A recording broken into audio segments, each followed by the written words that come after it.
So I finished Jack's Magic Beans by Brian Keene. This features 4 novellas by him. They're all pretty good.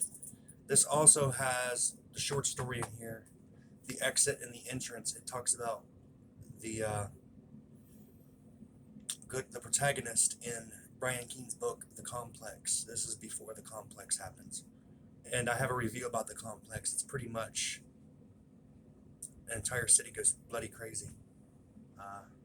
The reason I like this is because it features a grocery store here in my region called the Save-A-Lot grocery store. Initially, that's where the majority of the first novella happens, Jack's Magic Beans. The first story, Jack's Magic Beans, focuses on mental illness, so I enjoyed that a lot. And as you guys can tell, the cover's pretty gruesome.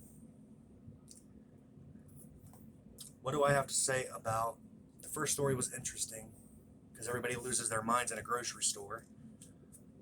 So definitely like Jack's Magic Beans. Makes you wonder about mental illness and who really is crazy. It features afterwards and like what inspired him to write the novellas, and these were kind of his first works, I would think. Without You is another novella. It's only like 3 pages. It's about mental illness, I guess, and having a failing marriage and what it means to have accomplishments or not, or lack thereof. Definitely, and if this were a movie, it would be rated mature because you got to be kind of an older person to understand it, I guess. Or it's dark. This is probably the darkest thing he's ever written.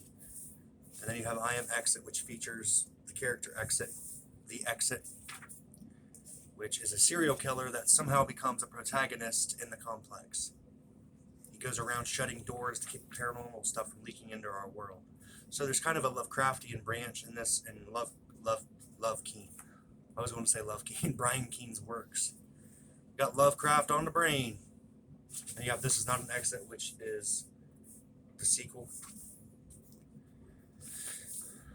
And then we have The King in Yellow, which is about actors, and it's just creepy.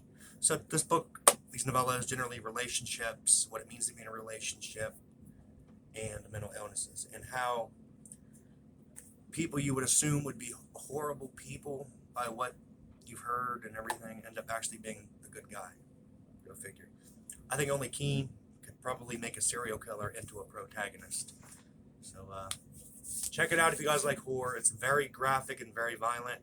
So if that's not your cup of tea, kind of stay away from it. But I think I gave it 3 stars on Goodreads just because it's bloody.